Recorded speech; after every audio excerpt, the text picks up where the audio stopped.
মধ্যপ্রাচ্যের পরিস্থিতি তো ভয়াল। তারপরেও এপ্রিল মাসে ২৫ দিনে রেমিটেন্স এসছে $২৫৮ কোটি। আর বাকি ৫ দিনে নিশ্চয়ই আরো বাড়বে।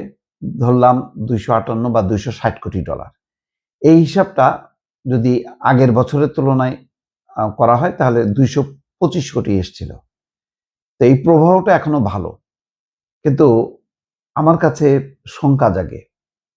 মধ্যপ্রাচ্যের এখন যে পরিস্থিতি, এটা যদি চলমান থাকে তাহলে কিন্তু এটা ধরে রাখা সম্ভব হবে না। ধস নামবে এবং প্রচুর শ্রমিক বেকার হবে। এমনিতেই বিভিন্ন দেশে কোম্পানিগুলোর কাজকর্ম অনেকটাই বন্ধ হয়ে আছে এই যুদ্ধ পরিস্থিতির কারণে।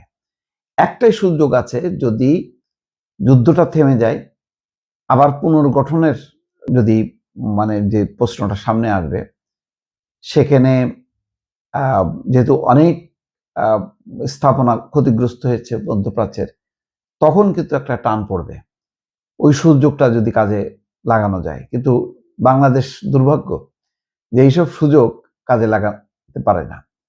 কিন্তু এই মুহূর্তের অবস্থাটা হলো এই যে সৌদি আরব, কুয়েত, কাতার এখন যুদ্ধবিরতি চললেও সবসময় একটা শঙ্কা, যে কোনো মুহূর্তে আবার সংঘাত লাগতে পারে।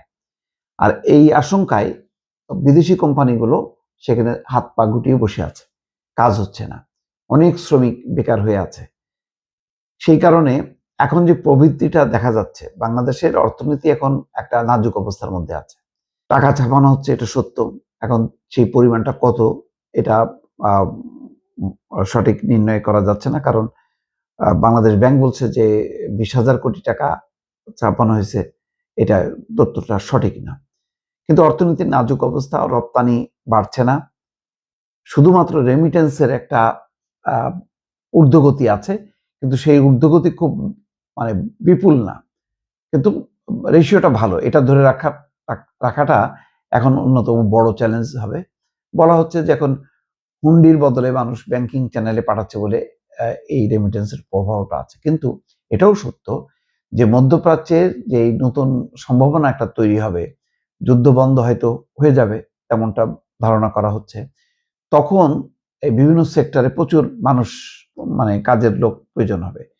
ওই জায়গাটা যদি বাংলাদেশ খেলতে না পারে, তাহলে কিন্তু রপ্তানি যেভাবে কমছে, শুধুমাত্র রেমিটেন্সের উপর নির্ভর, সেই রেমিটেন্সের বিষয়টা যদি বিপুলভাবে বাড়ানোর পরিকল্পনা করা না যায়, তাহলে কিন্তু অর্থনীতির অবস্থা খুবই খারাপ হবে। বাংলাদেশে জ্বালানি তেলের দাম বেড়েছে, তার প্রভাব সব জায়গায় পড়েছে, দ্রব্যমূল্যের উপর পড়েছে। এবং যদি বাংলাদেশ এই যুদ্ধ অবস্থাটা আরো বজায় থাকে এবং যুদ্ধ পরবর্তীতে যদি বাংলাদেশ থেকে জনশক্তি যদি পাঠানো না যায়, তাহলে সংকটটা আরো তীব্র হবে বলে অনেকে মনে করছেন।